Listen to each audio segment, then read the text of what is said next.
mic is okay. That mic is input.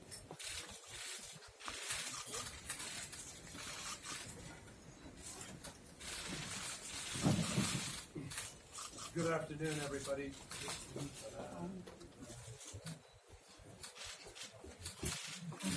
Good afternoon, everybody. It's a great pleasure for me to be back in India, and I want to thank Minister Yadav for hosting this exciting event with the launch of the U.S.-India Climate Action and Finance Mobilization Dialogue. When I visited India last April, before we held the summit in Washington, before President Biden's summit, I was very pleased to be able to meet with and work with Prime Minister Modi to develop the U.S.-India 2030 partnership, which Prime Minister and President Biden then announced at the summit. The Agenda 2030 partnership established a climate and clean energy agenda as a core pillar of the U.S.-India relationship. And the CAFMD, as we refer to it in short, is one of the two main tracks of the Agenda 2030 partnership that we created at the summit. The other part of that is the Strategic Energy Partnership, which my colleague and friend, Jennifer Granholm, the Secretary of Energy, will conduct as we conduct ours. So there are two pillars here. Today, the Energy Department is represented by the Deputy Secretary, David Turk, who is here in the front row. This launch comes at a truly critical juncture with respect to the challenge of climate crisis. The IPCC report, most recently, built on the report of 2018 when they warned all of us. The best scientists in the world said to us, including scientists from India, that the world has 12 years within which to make the most important decisions to avoid the worst consequences of the climate crisis. Regrettably, we had a president who pulled out of that agreement for a period of years, but nevertheless, governors and cities in the United States continued the effort of the United States to live up to the Paris Agreement. So today's launch comes at a time when the most recent IPCC report makes it clear that the world is not yet getting the job done, that we are on a track to reach dangerous levels of warming on the planet, and we have all seen the evidence of that over the course of this last year. Fires, drought, mudslides, floods, record levels of rain. Just the other day, here in Delhi, there was a remarkable rainfall. This is happening now all the time. Floods that were predicted to only occur every 500 years, occurring every 5 or 10 years. And every one of us understands the basics of the science. To keep 1.5 degrees warming limit in reach and avoid even more catastrophic consequences of this crisis, we must take action now. We have to take action on short-term global emission reductions, because that's the way we're going to actually meet the challenge of the climate crisis. And we have to reach a net zero global standard by 2050. Is that something that President Biden is saying, or I'm saying? No. That's a matter not of politics, not of ideology. It is a matter of arithmetic and physics. It is what is happening because of the blanket of greenhouse gases that are warming the planet and warming the seas, the oceans, at a record rate where 90% of the heat goes, and also transforming the chemistry of the oceans more than it has been changed in millions of years. So my friends, in the United States and in India, we are both taking action. In the U.S., President Biden has set out a very ambitious domestic plan to address this crisis, and we have begun implementing that agenda from investing major new sums of money, public money, in infrastructure, to the launching of research and development programs that will set new standards for buildings, new standards for vehicles, and begin this transformation. No country can do this alone. And the world can't do it if everybody doesn't sign up to be part of the solution. That is why we are working to rally the world to address this massive challenge and to raise global ambition in the lead up to the meeting in Glasgow of all of the countries of the world that come together under this thing called the COP26, Conference of the Parties, number 26. Prime Minister Modi, President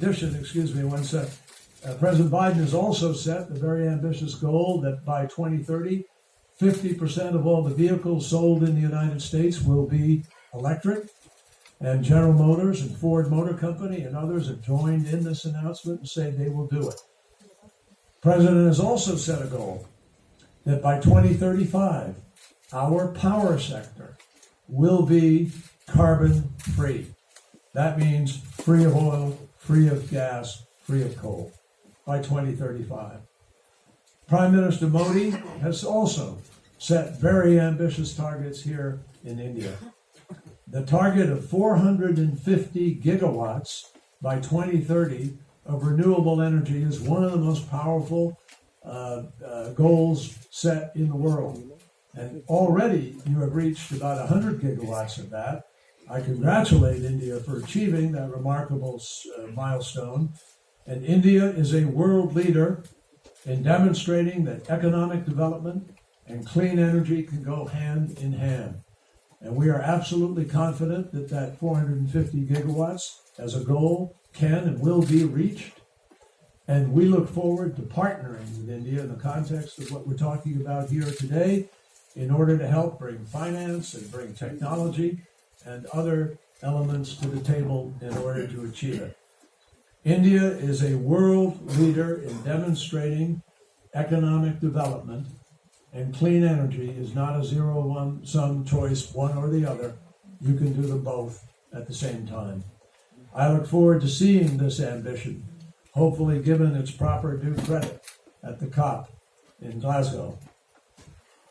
In order to achieve this climate action and finance mobilization dialogue that we're announcing today will serve as a powerful avenue for U.S.-India collaboration.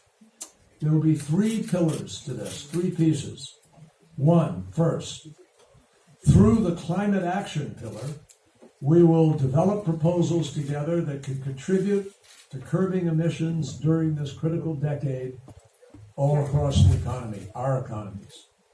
In the power sector, this means a roadmap to achieve the 450 gigawatt renewable energy target, and across transportation, buildings, and industry, it means charting pathways for a clean transition. Second, through the finance mobilization pillar, we will collaborate on attracting capital and enhancing the enabling environment to deploy 450 gigawatts of renewable energy capacity and demonstrate and scale innovative clean energy technologies and promote bilateral clean energy investment and trade. I will just say parenthetically, over the last months in the United States, the 6 largest banks in America have all of them publicly committed that over the next 10 years, they will invest a minimum of $4.16 trillion in this effort to make this transition happen. And I am confident that with other banks around the world, other financial institutions, with asset managers and investment funds, it's going to be much more than the 4.16 trillion. So I'm very, very pleased that today we have such robust participation from across the Indian government in this launch of the Climate Action Finance Mobilization Dialogue. One of the things I left out, in addition to the 3 parts, the third is adaptation and resilience. and we're going to collaborate to build the capacity to measure and manage climate risks in those other sectors of the economy. We're also going to be active on the protection of forests, which is a major responsibility of Minister Yadav. So, my friends, the reality is that Prime Minister Modi has been a tremendous leader in this, and we look forward to his visit to the United States in a few days when we'll have an opportunity to be able to discuss this further. There's never been a better time to invest in the energy transition. Renewable energy is cheaper than ever. In fact, it is cheaper to build a solar farm in India than anywhere else on the planet. And investors are now flocking to clean energy all around the world. And the energy transition is already rebounding after the worst of the pandemic, and it is now on track to smash the pre-pandemic record of $8.4 billion invested in 1 year.